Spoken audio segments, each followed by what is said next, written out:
and later you'll be able to download that as you need. Also, I would encourage you, strongly encourage you, in fact, to use the WebEx questions and answers or Q&A panel throughout the presentation.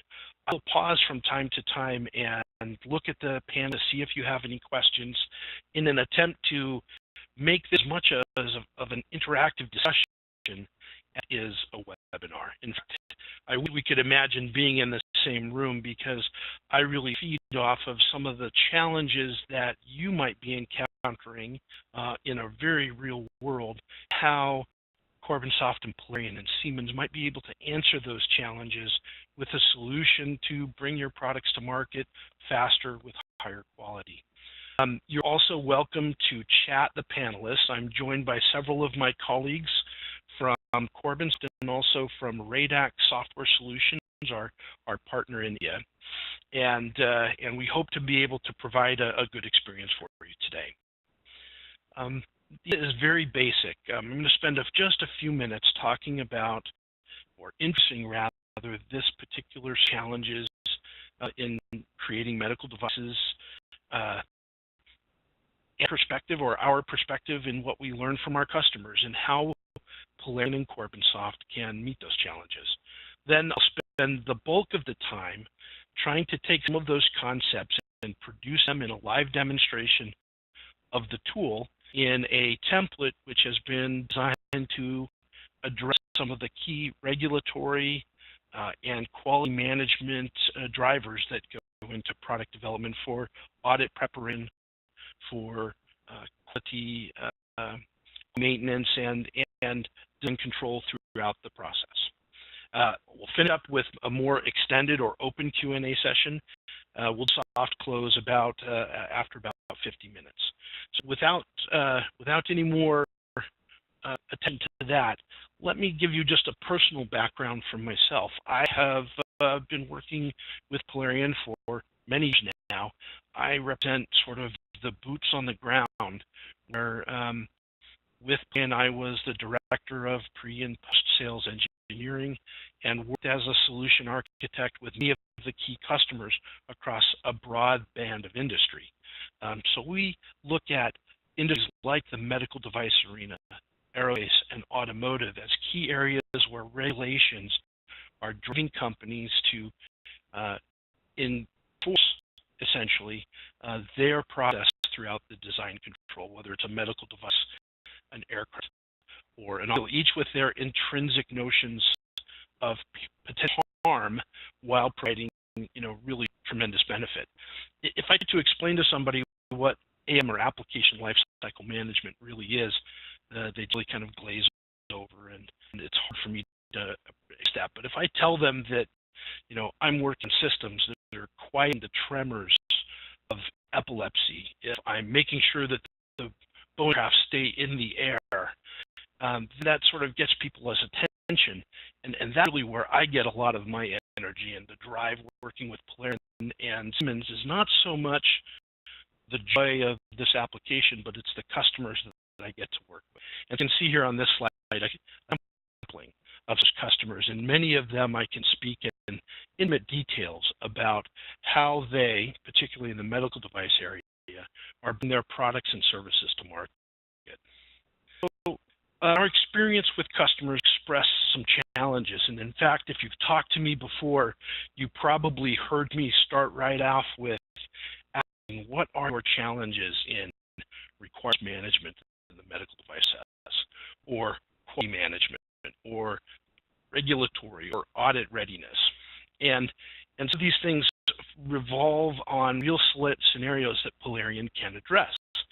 So where that audit findings are a very important driver, either because they've had audit and failed, or had difficulty preparing for that audit, or it's been time consuming. So we want to make sure that anything that we talk about addresses those. In some extreme cases, we've seen things like product recalls, where there's been, an egregious violation, so to speak, in the image of the company. And so now, with corrective action being brought to bear in those scenarios, we have some very directed efforts, almost at the level to change and implement, in some cases, a design history file in electronic format so that the open collaboration of all participants can go and it can increase tremendously.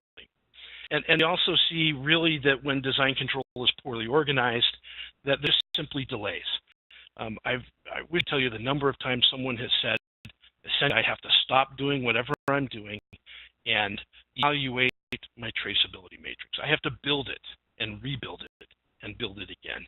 And so the tools are things like Word, Excel, sort of siloed information. It's easy to produce the documentation, but very, very difficult to be able to collaborate in a change-based world where user needs come down through the design control process into product requirements, into software requirements that go through an agile implementation methodology, so they're changing frequently. In the sea of constant change, how do we integrate some of the most important factors like risk management? We can make sure that our design outputs, our design transfers are as well maintained, have just as much integrity as those software tests that we feel are covering our embedded software or interfaces. And really beyond that, we, rolling into feedback from post-market surveillance, even from pre-market surveillance, that all of the information about potential hazardous situations or failure mode evaluations are brought back into the tool as full citizens so that they can be addressed. And so what I'm going to propose to you in the next little while is changing a focus from the document to the items. So often when our focus is on the document, it's static, almost dusty document that almost from the time it's reviewed becomes stale and outdated because of constant change. We want to make sure that whatever that document, if you will, into specific elements, and those elements can directly trace to import information.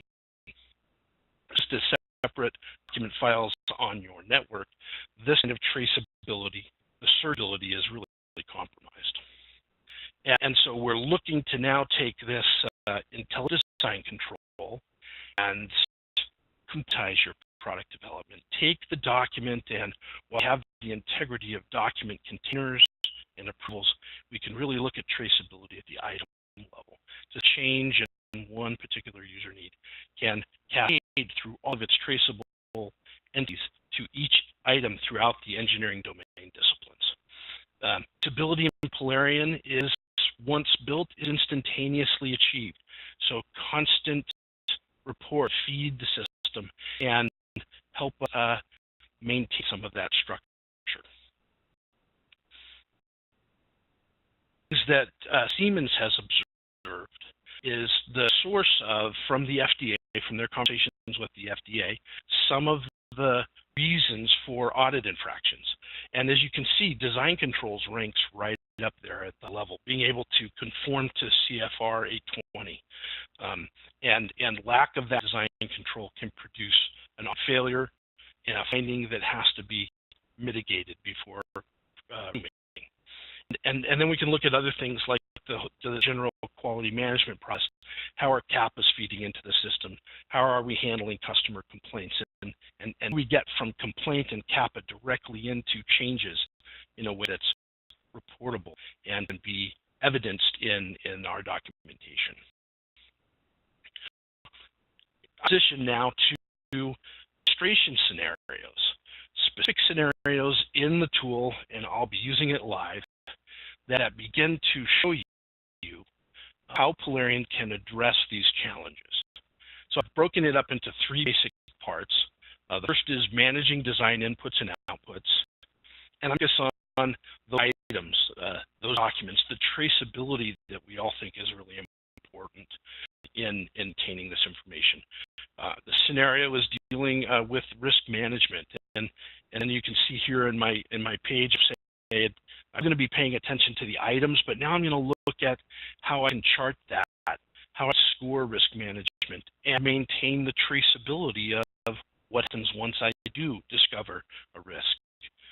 Ultimately, I want to propose that we can eliminate spreadsheets as a data source and turn them into more of a report tool, what-if tool for analyzing and working with constituents outside of the Polarion interface. And then finally, although not lastly, managing verification and validation. This is the sort of the shot. Everything has to be combined into not just having this information, but demonstrating to our internal quality departments, to our product groups, our engineering domains, to the FDA, that we have done the verification and validation discipline required. Now, you'll note traceability is written here 3 times. This is going to be fundamentally the pinning of the entire workflow engine that will let me say Polarion as a validated tool and intended use can address systematic regulatory compliance from a multiple discipline sources, whether it's EA guidance, whether it's international guidance, or whether it's corporate guidance from your quality department. Oftentimes are all combined into effective set of compliance doctrine that needs to be adhered to either manually or systematically. And now I've transitioned us to the Polarion interface. Now, I won't have a lot of time to be able to talk about each individual function of Polarion. I will definitely be scratching the surface. My hope, of course, is to stimulate some of your interest into deeper questions, into the desire to find out more about that particular function. On that topic of questions, I just wanted to pause for a moment and say, so far, nobody's contributed to the question and answer panel.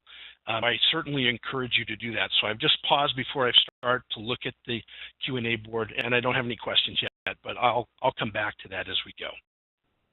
I have logged on to Corbin Soft's Polarion server, which is located in the AWS space. Open for a lot of our customers to collaborate for demos like this. So that you can see that Polarion as a flat web service can actually have one server that services a global community. I could have our Radex partners in India also logging on and interacting with the system at the same time. Our desire, of course, is to enable that of collaboration at the design input level that eventually lets people have access to Polarion immediately, and information in Polarion immediately from inception, or whatever the different workflow actions would require that kind of collaboration. In doing so, it's sort of a flat application. I'm going to flex the navigation window here on the left-hand side, and on the right-hand side, you'll see Medical Device Project. This is the workspace, and my home page is a way to land here quickly and inform the initial user where to go and how quickly to get there. If I happen to want to go to design inputs, I could just tap this link, or I can go into a required coverage if I happen to be looking for how many tests are appropriately written for our requirement, and look at more detailed traceability. I could jump directly to design outputs or risk management. And you'll see here that throughout we have some diagramming of the workflow process. And so we understand that there might be a lot of activity happening before we ever start a Polarion project. That activity might include pre-market surveillance, include information from previous more Mechatronic lines that we have before starting a new variant. And we might be pulling in sources of information from documentation standards, from engineering standards, from standard operating procedures, voice customer information. So there's a wide variety of data that might be coming into our project. And it's okay if that information doesn't start off in Polarion. It's okay if it exists as a quality record within a Polarion interface or within another documentation control. We will just take these very quickly to the area that they have interest. So this particular scenario is all about understanding what can happen in design inputs in Polarion.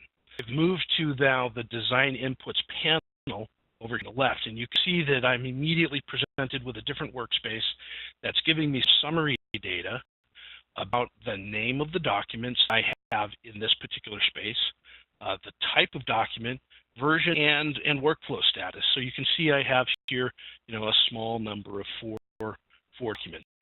If I create a new document, I can quickly locate in my templates the approved corporate template for, say, a software development plan, and that might become one of my design inputs. Or I might be looking at organizing more of a test plan at this point. And so I can use this space to quickly create documents or import the documents from an outside source, like Microsoft Word or Excel.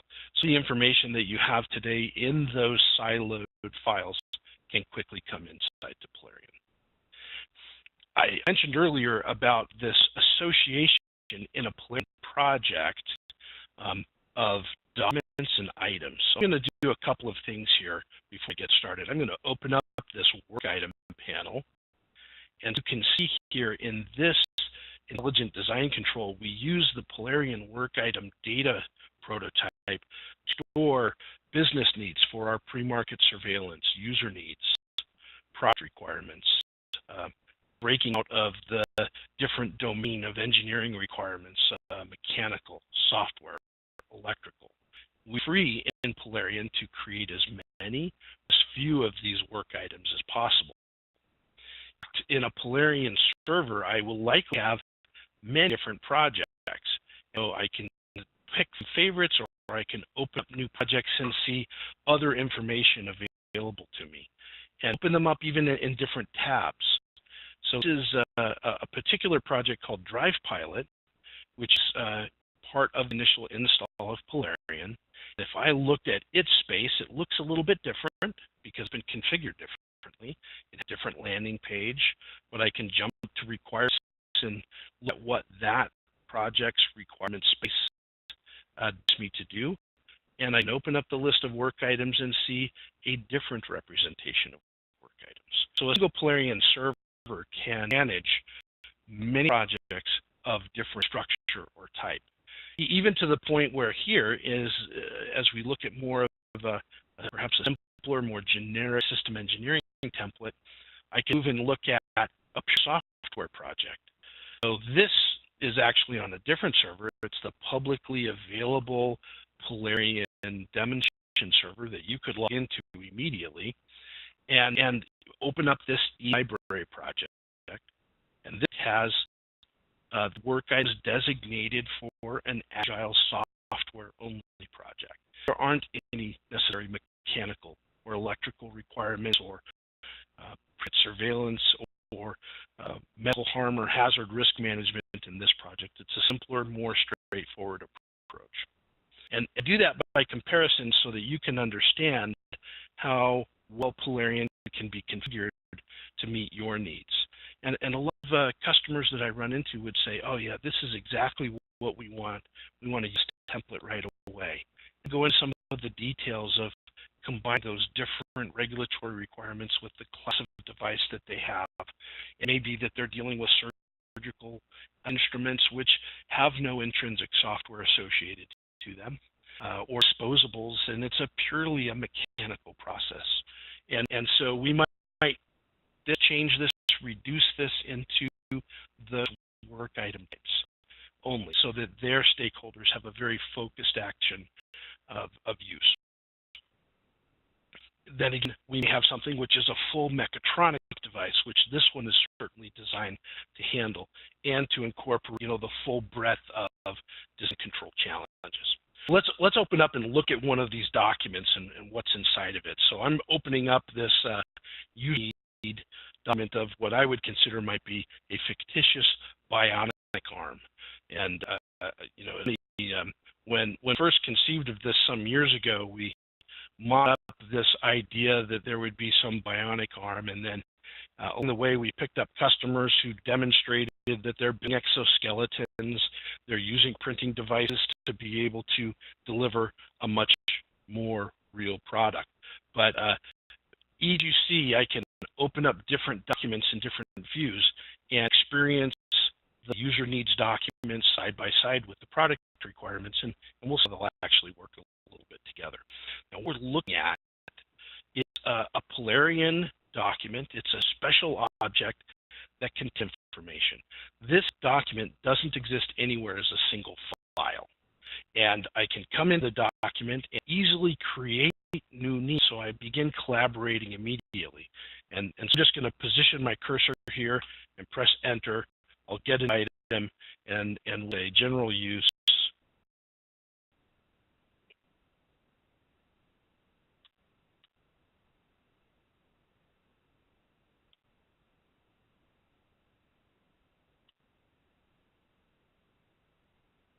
Like this, it's important to note that it's just David Merrill making a change to this, but I might have many users in this document simultaneously, so that my actions are aligned with those other user actions.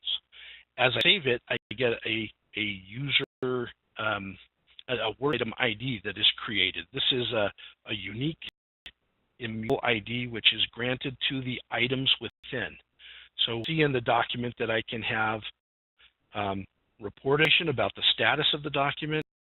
I can things and what I would call unstructured text, much like you would expect in a Word document, but have these structured elements. So if I click anywhere in this, you can see highlighted on the left side the extension of that requirement. And obviously some of these requirements can get very large. They might include images, shots, and maybe they would include tables. So we would create a table as an example, maybe of a set of parameters.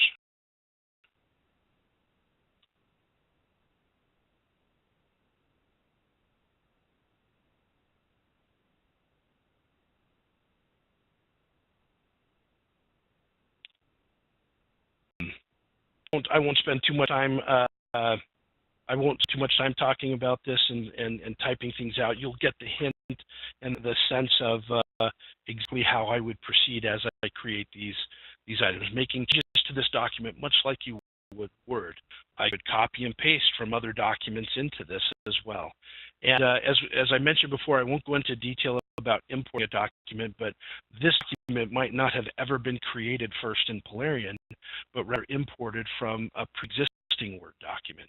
And so it's very important that feature is available and easy to use for your day zero activities. How quickly can you come to speed using the docs that you have to create certified templates in Polarion that fit and adhere to the workflows? Now, as I do create this, it's important to note that I'm really creating a new data record. And even though I'm looking at this in the document, I'm going to alter my view somewhat and look at more of an item view of those. Here is that work item that I just created. I can examine more and more of the view of this document from a database perspective, or even a spreadsheet perspective. Someone who is very used to working with databases can take this database-centric approach. We're looking at the individual item, and now I get exposed to a much broader set of fields and values. Polarion supports easily created custom fields. So any work item type, in the case a user need, can have custom fields created. And the creation of these custom types can go through workflow. So here's the beginning of the engine that stands behind this data. It's not just an attribute, but there are actions that will force me to go through and perform a review of a requirement. And that review might include adding people for approvals within this project. And more and more I can solicit my colleagues' involvement to broaden this and open the project up for direct collaboration.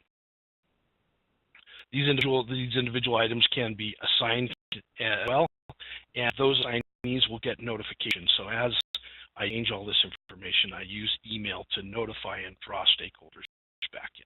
Well, let me kind of conclude with a couple of other this particular scenario with a couple of other very important items, and that is this newly created work item that I put in the user document needs to be linked to perhaps a newly created product requirement.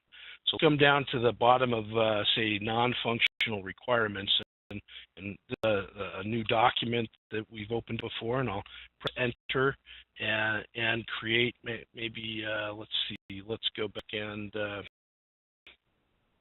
let me cut that out, and I'll create it on this side. I'm going to click below this user need and create a new product requirement, and that product requirement is going to be a linked traceable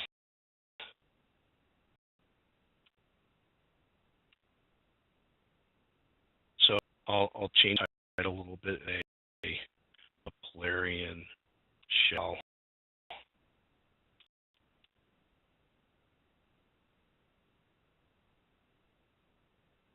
And so now in creating this new requirement, you'll see that it created with a new ID. In fact, it's been given a specific product requirement ID. So oftentimes we'll want to have a different identifier beyond the Polarion work ID. And so I'm creating this, and I can intend now to move this back into a document. And so though I created it outside of the context of a document, I can choose to put it into the Ionic Arms requirement document. And if I open up that document now, I'll be able to see this work item. And more importantly, then, I'll see that this work item is a traceable refinement of the user need that we were just looking at. In fact, if I click on user need, I'll bounce right inside that particular user needs document and be taken directly to the context of where that new user need was created. As I write these documents, I'll build out the traceability. And then finally, we'll talk a little bit about the workflow of the document itself. If we imagine that this has evolved and it's time for me to complete the document, send it off for review, you can see that it's already been off for review.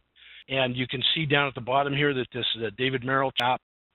So, well, he declined that review, and it's to be further signed off. So let's do some work up there for the electronic signatures, because what I would like to be able to do is to look at what has to happen to change my decline to an approval. So let's imagine that we resolve this, and I'm going to go to my signature. I'm going to change it from decline to sending it with an approval. Okay. And I'll save the document. Saving the document, I'm challenged with EFR 21 Part 11 electronic signature. So I have to now complete the two-factor, well, the authentication with an ID and a password again. That will be authenticated through my underlying system, whether it's local information or SO or app authentication. And now I've changed my signature to approved. And now I'm just waiting for my colleague Zafar to be able to come in and sign it himself, and then this document would then advance to being approved. The document itself has a workflow, much like the items within the document have a workflow. Okay, very good. So let's now go to second scenario, which is incorporating risk management into this process. So a lot of tools, frankly, deal with you need to have requirements and design inputs and outputs to various degrees of success. And a lot of tools deal with management. But what Polarion allows us to do is really integrate these together. And I guess incorporating may be a better answer to that, because when you look at the full breadth of the demands of risk management, especially in a forum like 14971, it stipulates that we need to look at the beginning of the process all the way through the disposal of the device and consider what are the harms and hazards the patient and user impact of that device with respect to its benefits. So it ceases to be an afterthought and starts to be more of initial ideation, where I might be examining common risks, and device classes have specific guidance about the harms and hazardous situations that need to be considered. Then they sort of all come together to produce what we call in this Polarion template a risk management record. And risk record lets you score the potential. Excuse me. I'll pause for a moment and take a sip of water. Hold for me just one.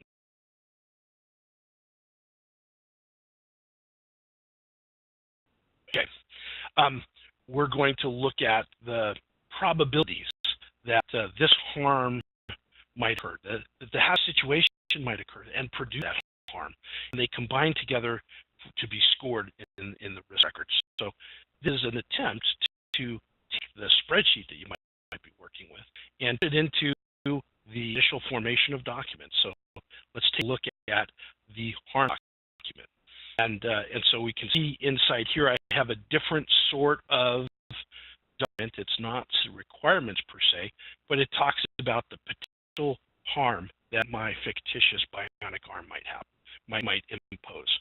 And in its own custom fields, because it's a harm work item type, rather than stating out a requirement, I have a severity scoring. One of my challenges might be that I have a different stakeholder that looks at a non-patient laceration and has to then provide a harm severity here. So you can see that my process is choosing a severity from 1 to 5. So non-patient laceration might be considered minor. Or it might be a potentially more serious laceration, but I might have a clinician, a physician, or committee providing this kind of feedback so that that severity is normalized within my structure. And so I will have a lot of hazardous situations potentially that might lead to the harm of a non-patient laceration. And so this is why I can still continue to use that document structure as a nice container for that normal data, but then start to expand and build that out as I perform different risk management functions. And we might go from harms to hazardous situations, and maybe my goal would be to look at what is the relationship between those harms. So maybe a traceability view that I would look at would be show me all of the harms that I've defined that have not yet been linked to hazardous situations.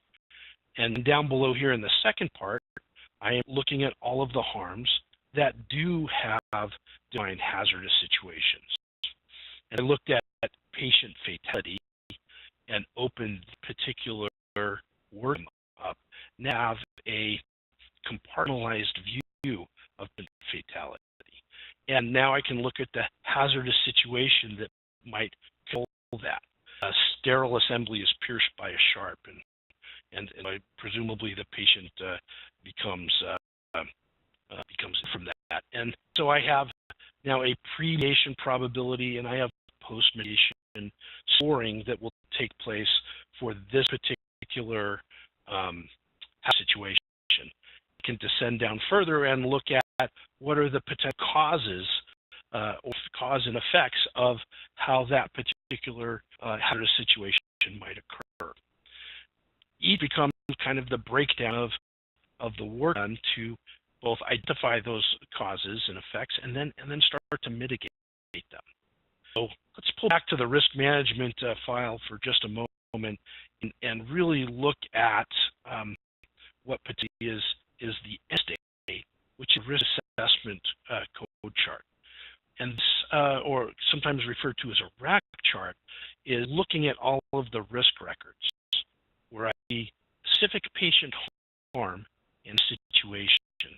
And then I have categories of what kind of hazard might that be, well, it's a injury, it's electromagnetic force.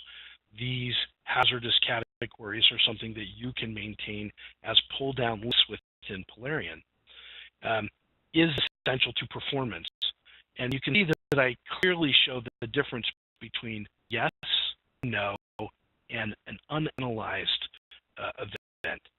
Changes can be as much controlled by the role-based access of Polarion, can as much be a factor of the workflow progress of a hazardous situation as any other item within the requirement or the test management interface. Now start to look at the causes. And with that, we begin to combine severity of the harm, that's what we looked at initially, with this P1 and P2 value. P1 is the probability this hazardous situation will occur, and P2 is the probability that if this hazardous situation occurs, it will lead to the harm, and gives me a resultant probability score. So based on my standard operating procedures, when I have severity of 3 and a resulting probability of 4 in mitigation, my risk index is B, and I have to do something about this. So now I start working on the mitigation preparations, and see in my chart that now I'm using the work items that I have defined in the system. Those same work items that are describing the device can be created not just to deliver functionality, but to demonstrate mitigation of these hazardous situations and causes. So I really wanted to dive in here. I could open this link up and look at what type of work item is this, and see that it's a mechanical requirement, see that it's linked to a hazard. This, the motors over-rotate the elbow in my bionic arm, and it has a test case. And that test case is a measurement of the creation of the stop barrier. To dive right into the full context of this item, I now can open inside the document. So see with clicks, I went from the rack chart to visualizing a mitigation, look at that mitigating requirement, via traceability, and now viewing that particular work item within document. It's a small document here with just one content, or one work item content. So you can have a lot to do to build this project out for its readiness. And so let me go back to this particular chart and continue working on it, because I'm also very interested in the test effectiveness here. Has the test been executed? If the product has been mitigated and the mitigations are complete and the testing has been completed, then I might be able to score a post-mitigation or residual probability of when it will occur. Will this particular hazardous situation result in a in the harm occurring? And you see in my work state, I'm not there yet. I still have a risk index of B, so I still might have a lot more work to do to reduce the residual probabilities. And each of these post-mitigation factors go back and are computed based on this normalized or severity of the harm. So as I build my risk management chart, this will get larger and larger and larger as I complete the chain. And so I might do that by starting with patient fatality, and why don't we create a new hazardous situation? Here we already have the Purify Sharp. I'll create a new hazardous situation, and this hazardous situation is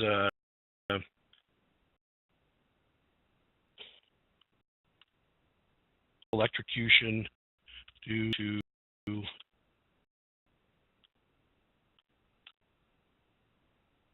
maybe I have a high voltage chassis and there's a fault of that, and that's going to cause the potential hazardous situation would be electrocution causing inpatient fatality.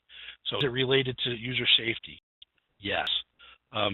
What's the source of it? Well, it's electromagnetic force. What's the hazardous situation? I might just determine to grow this list based on the particular device I have. We'll call it improper material.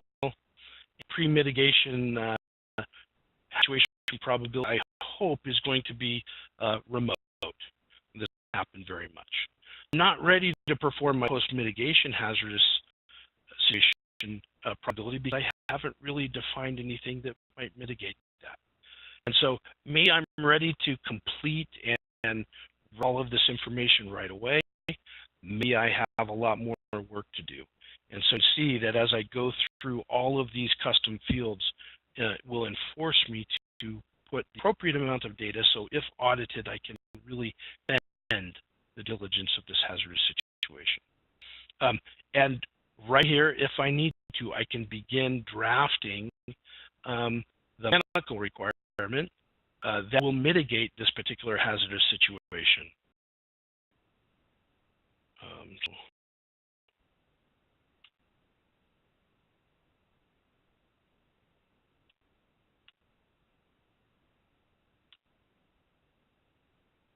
So I might something with a electromechanical piece. I might have a software electric breaker.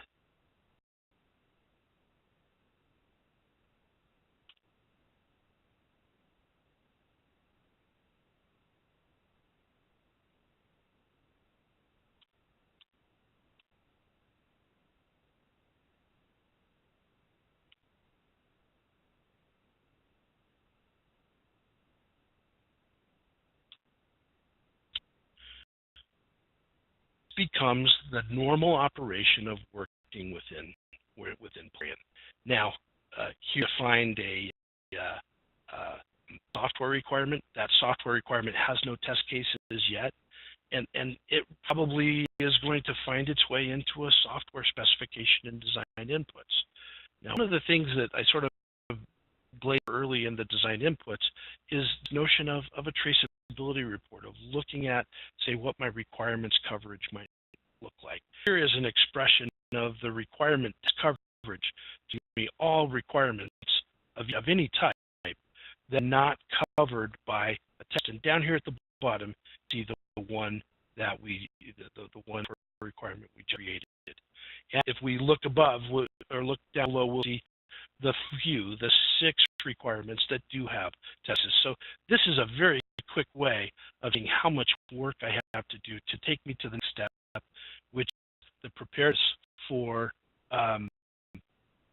validation.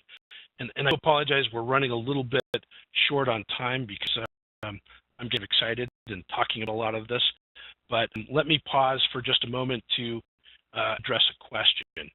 And the questions from Mike is, can you link mitigation that span across multiple projects? That's an absolute excellent question. In fact, it was probably, I'm remiss not have pointed out that any work item in Polarion can be linked across any project. So even though we think and we organize in terms of project-centric organization, I can, with the appropriate rules, access rights, link any requirement or test from one project to a requirement or test in another. This is essential to the concept of reuse and being able to really normalize our data, not have duplication, not 3 requirements that are written just a little bit differently. And then we write a whole lot of requirements in an entire software specification for a library, and the library is tested and ready for release. Now I can use that entire component in the next project without having to go through the same validation process again. So let me show you what that looks like.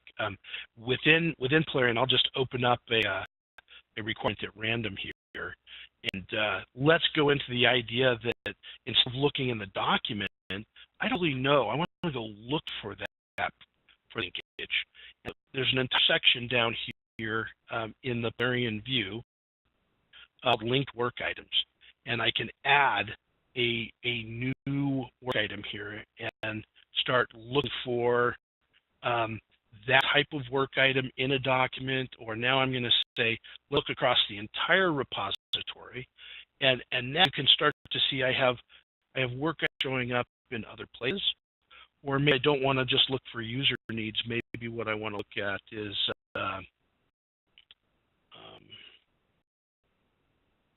for just electrical requirements,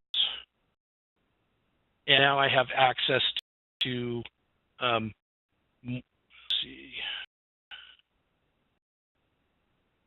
I have to find a good one.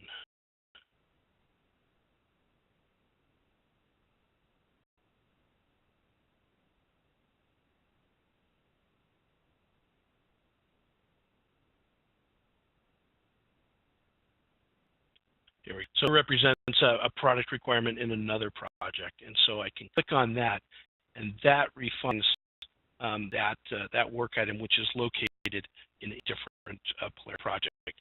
In fact, I can use this linking to link across Polarion servers or between tools like Polarion and Teamcenter from Siemens, so that I can have objects in Center that I'm referring to back and forth from within my Polarion projects.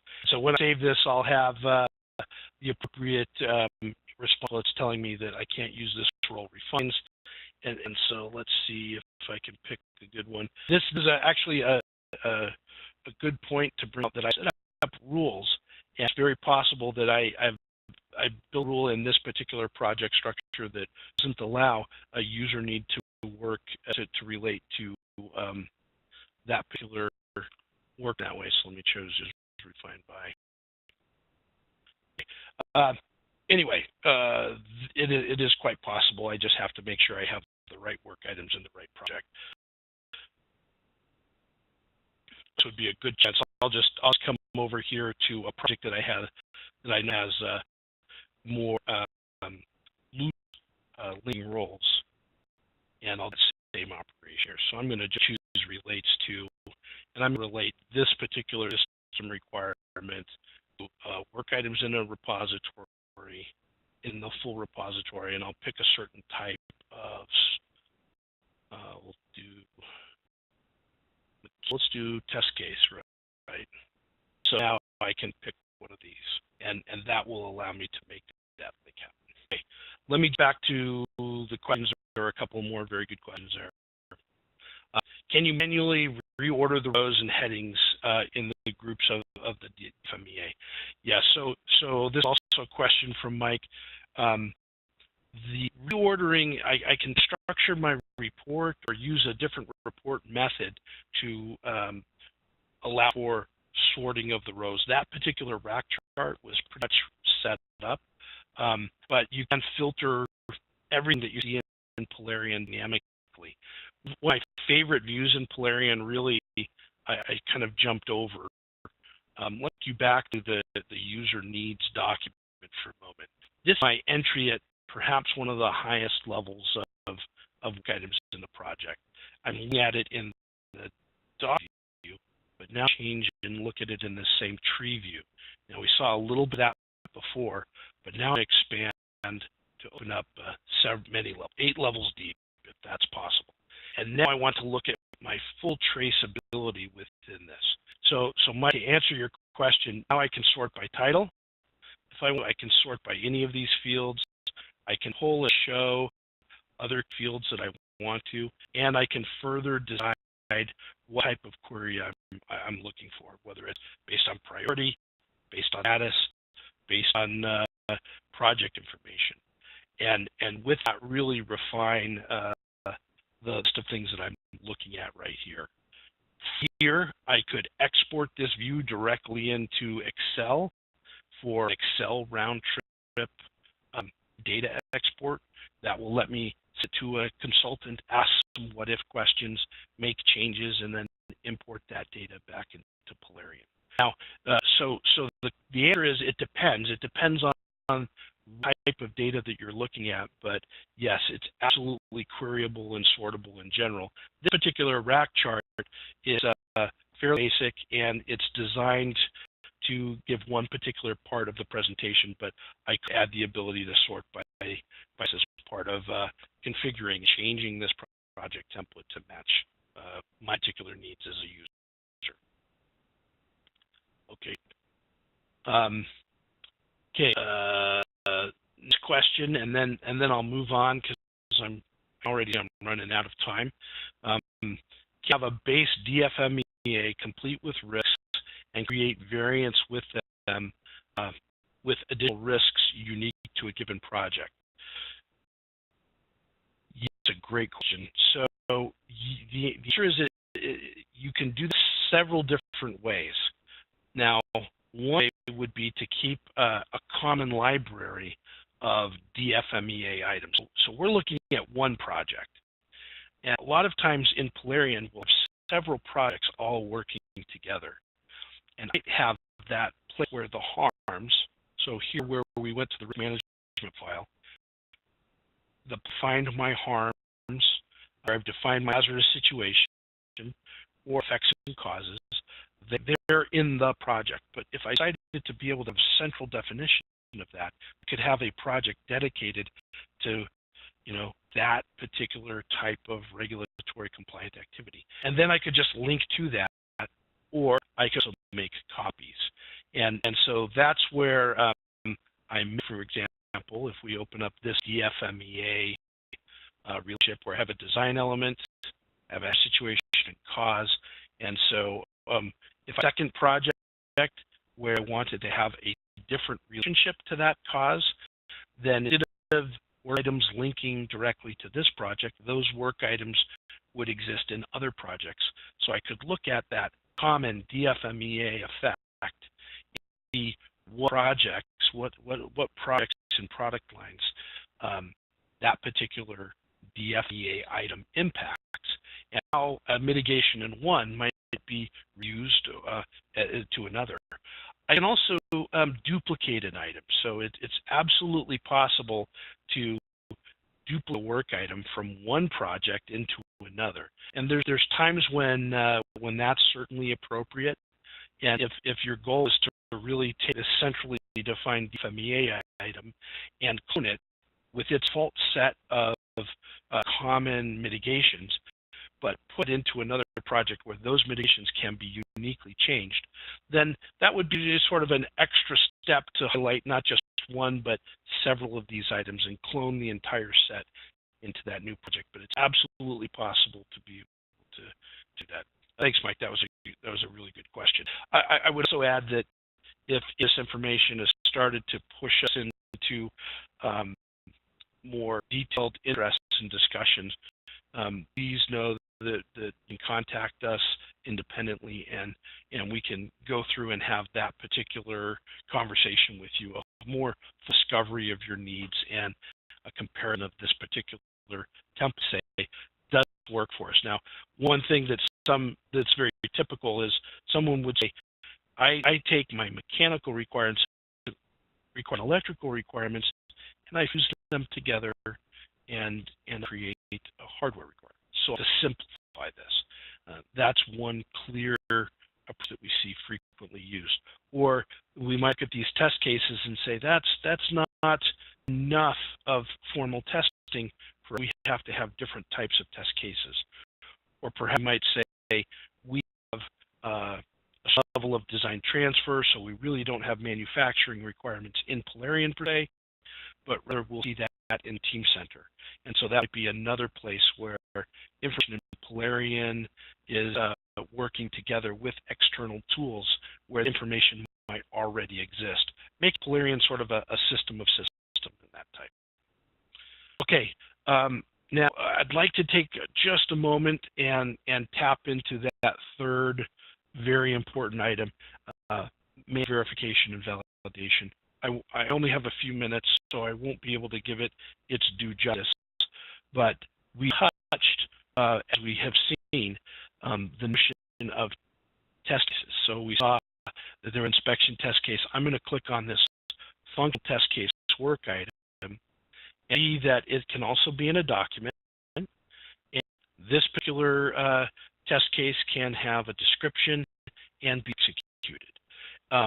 It may be a software test case, an automated test case, perhaps in this instance, and so that test case has particular steps, and might come in here to define what those steps are. So in addition to the regular custom fields, I can have the table of specific test steps within a test protocol or a test case. And so I can have many cases, and a single test case can have as many test steps as you see fit. Input voltage to input voltage, system alert is viewed.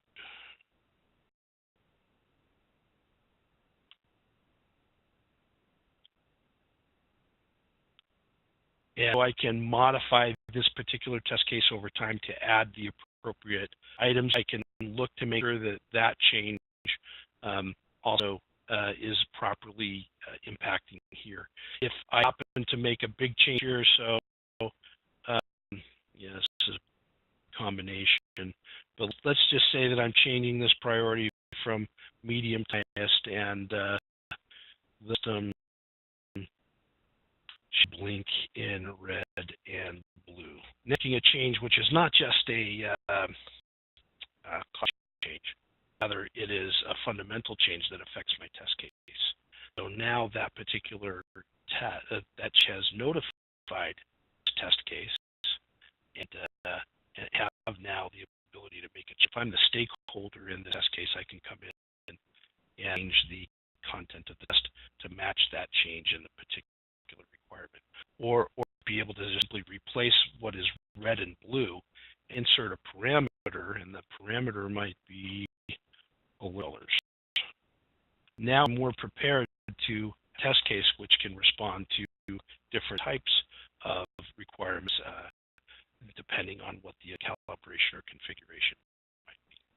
So automated test cases and functional test cases. Oh, I'm just got a quick note here from Thomas.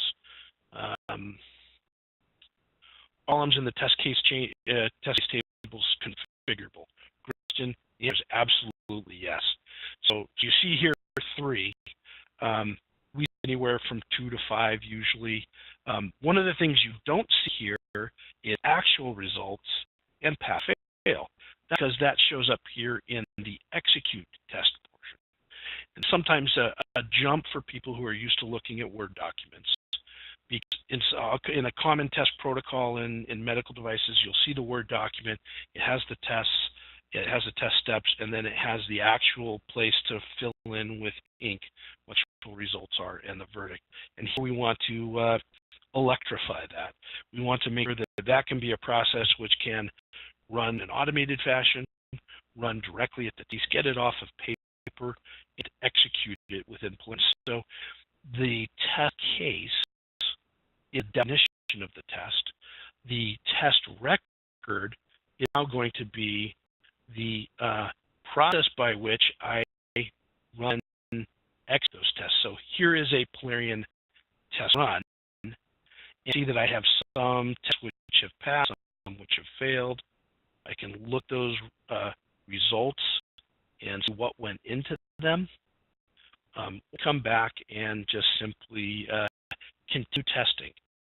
And so now, instead of changing the definition of the test, we're going to be executing the test. And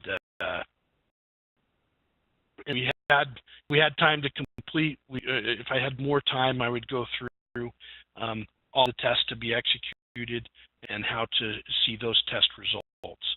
One of the things that I wanted to also point out kind of in closing, and then I'll open it back up for close and for a QA. I don't have any particular need to stop it formally at the bottom half of the hour, so I can continue to take your questions online. But times we're asked, can we go from this Polarion view where everything is online to a bundled result of information, a verification and validation bundle of not just a test that had been executed, but approved test reports and approved test plans and approved traceability matrices that can be delivered to customer, to auditor, or to outside individual. And just as a quick example of that, I'll show you this package, which In Polarion Professional Services, we created this for our customers looking to validate Polarion for their own intended use. And you can see that we have offline use cases, validation plans, and results, such that if you wanted to look at what the administration validation results were, you'd be able to see here the approved item and all of the test steps, good results, their actual results, and any of the specific attachments that were part of this. So that is often something that goes all together, although in sort of my perfect world, I can bring the auditor directly into Polarion View with limited access. I had another question here come in over chat. So Brian asks, what digital signatures are included for reviews? That's a really good question. So electronic signatures, Brian, are available to you at any point. So if we go back to the user need document that I had open, let's go back into this view. You see that I have previously reviewed that, and this icon here with the green quill is indication that the electronic signature was produced. In fact, anytime you see it signed, see that that was signed in the review stage. Now it's waiting for approval. So that goes back to the workflow. And workflow is a configuration which can be managed at the document level and at the work item and test level. I can e-sign tests so that the test executor has to provide a digital signature at test time. I can e-sign the completion of the test report, and I can e-sign specific events within work items and documents. So it is very much a configurable option. This is a user needs requirements document type. If I leave now and open up the administration of Polarion and go into documents and document workflow, I'll be able to look at general workflow, and here under require signature, this is where you can set particular action within the workflow cycle requires signature. So if it's not one time, only upon approval, it's at review and approval, it would look something like this. Also, might be a more serial review process. I might have peer review, man review, quality review before it gets submitted to executives for approval. And so have more actions built into this matrix, and it's up to me to decide whether I do want it or I don't want it. As you can see, I can set a policy, so I could say everybody who is invited has to sign, or at least one person needs to sign. Let's hop back in for the Q&A and make sure I haven't missed any others. Good. So I'm 4 minutes over my time, so I am going to go ahead and suggest we close the webinar. Stay on for another 10 or so. If you'd like to look at another part of the tool, just send me a chat or put it into the Q&A, and we can go back and take either an extended look at it, or we can go look at another part of the tool that we have examined really to this point. So with kind of a soft close, I want to thank you for participating. I invite you to contact me directly at that email address that you see down below, or contact your own Siemens representative, where we can organize a direct demonstration where we can kind of in a one-on-one environment take you through elements of the tool that might suit your interest. Oftentimes we run across the idea that Polarion would work for me if it can just do X, Y, and Z, because we've used other tools and we took it to a certain point and failed in these 3 key areas. We need those areas for our quality plan, for our approach and standard procedures. So can Polarion do that? And that's what these direct demonstrations can do. And along with that, a more in-depth discovery where we get to ask you questions about what your challenges are, and we can show different circumstances, different customer cases that may have met those challenges in a similar way. And if you want to go beyond just the demonstration or discovery, we can arrange for an extended guided evaluation, either with a download from Polarion.com, or we'll have access to online server that you can use and evaluate for some time. Thank you for participating today. I'm going to stop the recording, and I'll respond back to your chats and questions if they're still there. Have a great